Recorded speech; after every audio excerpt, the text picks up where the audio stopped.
বাবা এখন একটু একটু জল আছে, খুলে দিই বাবা, আর পারবো না কতক্ষণে করে খুলে এবার খাওয়া দাওয়া করে নিতে হবে।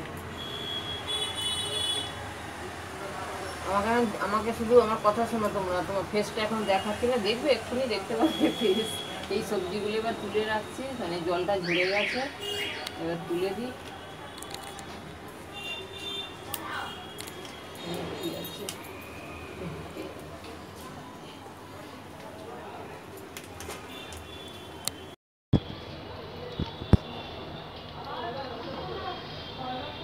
ঘরে রেখে আসি।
শুরু করছি ছোট্ট একটা ব্লগ করে, আজকে খুব একটা বাড়াবো না। আমারও শরীরটা একদম ভালো না, মেয়েরও শরীর ভালো না, কিন্তু মানে পড়তে পাঠাবো, মানে বিরাট কিছু হচ্ছে না, জ্বর হতে শরীরটা বলছে খুব একটা ভালো নাই, দেখি আমি খেতে যদি। আর দেখলে যে সবজিগুলো তুললাম, সবজিগুলো তুলি খাবারটা বেড়ে নিয়েছি, আজকে একটু তাড়াতাড়ি বাড়লাম, কারণ মেয়েকে পড়াতে নিয়ে 2টো থেকে পড়া আছে। আর বিশেষ কিছু রান্নাও হয় না, রান্না হয়নি বলতে কি না, 1-3 জনের রান্না এত কম কম রান্না করছি, তাও উঠছে না। মেয়ে তার আগে বায়না করে দিল আমার প্রত্যেক দিনই একই, আমাকে কম দেবে, আমাকে কম দেবে। করেছিলাম আজকে একটু কুমড়োর তরকারি আর বরবটি আলু বেগুন দিয়ে একটা তরকারি, বাবুসোনার ভাত দেওয়া কুমড়োর তরকারি ভালো লাগে, আমাদের তো ওটা ভালো লাগে না। আমরা আজকে মানে মুড়ি দিয়ে কুমড়োর তরকারি খেয়েছি টিফিনে। একটুখানি ডাল, মানে কি বলবো, এই বাটিটা 1.5 বাটি ডাল, তাই এটা উঠবে কিনা জানি না। বাবুসোনা একটুখানি হাফ বাটি খেয়েছে, আর আমাদের দুজনের ওইটা। আর কালকের মাছের ডিম ভাঙর বাটা এসেছিলো, মাছের ডিম বাবুসোনা এসে বলছে যে বিক্রি করেছে, বলছে দেখি ইলিশ মাছ মতন ডিম। আমি যে পাগল হয়েছে, তুমি ধুতেই কিরকম কেমন ধরে যেন ডিমটা, এবার ভাজতেই পারছি না আমি ডিমটাকে, কড়াই লেগে লেগে যাচ্ছে। কালকে একটু উঠেছে, আজকে কী করেছি, মানে ভাজছে কাঁচা কাঁচা ভিতরে, সেই বড়াটা ঠিক মতো উঠছেই না, এতটাই নরম। আমি আজকে এই ঝুড়ি ভাজার মতন করে ভেজে নিয়েছি, আর হয়েছে আর একটা দিকে কিছু ভোলা মাছ এসছে, এই মাছের ঝাল করেছি, ব্যাস এই রান্না, আর কিচ্ছু নয়। আর মেয়ে যখন মহালয়াতে একটা ডান্স করেছিল না, মহালয়ার যে একটা মেকআপ হয়েছিল, সেটা যে করে দিয়েছিল সঞ্জিতাই করেছিল, তোমরা তো জানো, আমার যারা ভিডিও দেখো, ওই সাজিয়ে দিয়েছিল। তো সেই কীরকম করে সাজিয়েছিল সেটা তোমরা তখন দেখো, আমরা খেতে থাকি, তোমরা দেখো। তোমরা আগে ভাববে অতির মহালয়া কবে হয়ে যায়, মহালয়া কবে হয়েছে কথাটা ঠিকই, কিন্তু পুজোর রেসটা এখনো কাটেনি, তা দেখতে কোনো অসুবিধা নেই। তোমরা দেখো, খাওয়া দাওয়া খেতে খেতেও দেখতে পারো, আমরা যেমন খেতে বসে গেছি, তোমরা যারা খেতে বসে গেছো খেতে খেতেই দেখো, আর নাহলে এমনি দেখো বা যখনও দেখো। তা দেখো কিরম মানে সাজিয়েছে মেয়েকে, তো চলো।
আমি এদিকে সব বন্ধ করে দিয়েছি, পোকা বাপরে, পোকার হাত থেকে এই কটা দিন গেলে বাঁচি। তো দেখো সন্ধ্যেবেলা চলে এসেছি, সেই দুপুরবেলা তোমাদের সামনে খাওয়া দাওয়া, সবজি গুছানো এইসব তো করেছিলাম, কারণ এই ভিডিওটা নিয়ে তোমরা দেখেছো। থাকার পরে এবার এখন আবার চলে এসেছি তোমাদের সামনে।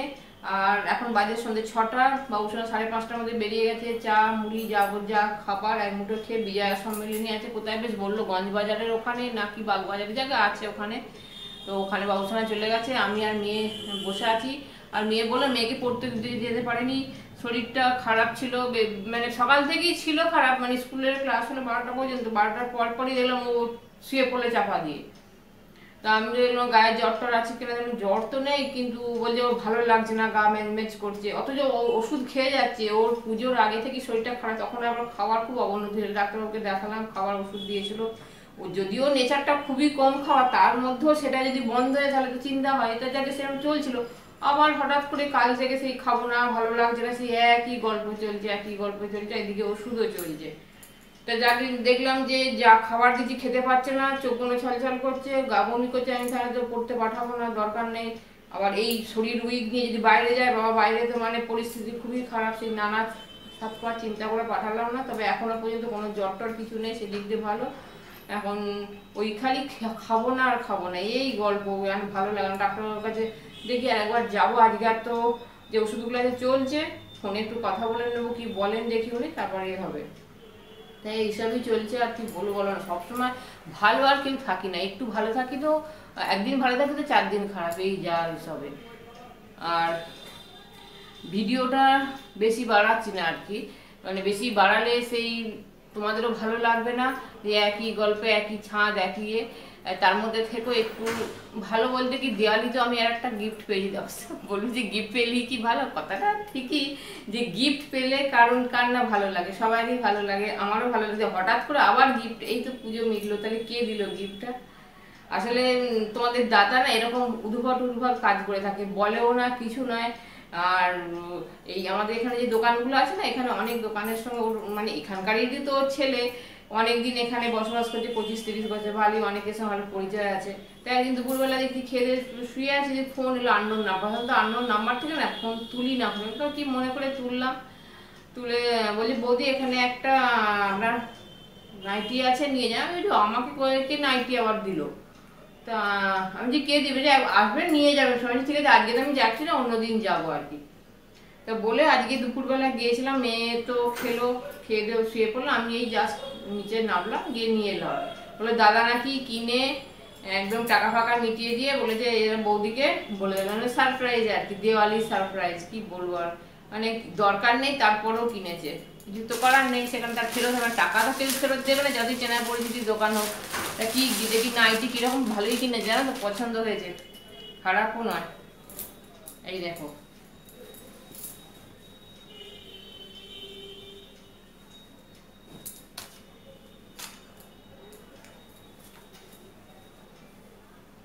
এটা যে দেয়ালিতে বা ভাই ফোঁটায় পরবো তারও কোনো উপায় নাই, যদিও যে নেই তা না, তাও নতুন ড্রেস পরতেছে। কিন্তু আমার তো সব মানে দোকানে মানে না দিলে টেলারের দোকানে ফিটিংস করতে দিতে হয়, বিশেষ করে ঝুলটা তো মানে অনেকটা বড়, আর সাইড ফাইড জানি না, পরে দেখিনি, সেগুলো আর কি ফিটিংস করতে হবে। যাকে খারাপ নয়, মানে হঠাৎ করে পাওয়া গিফট ভালোই লাগলো।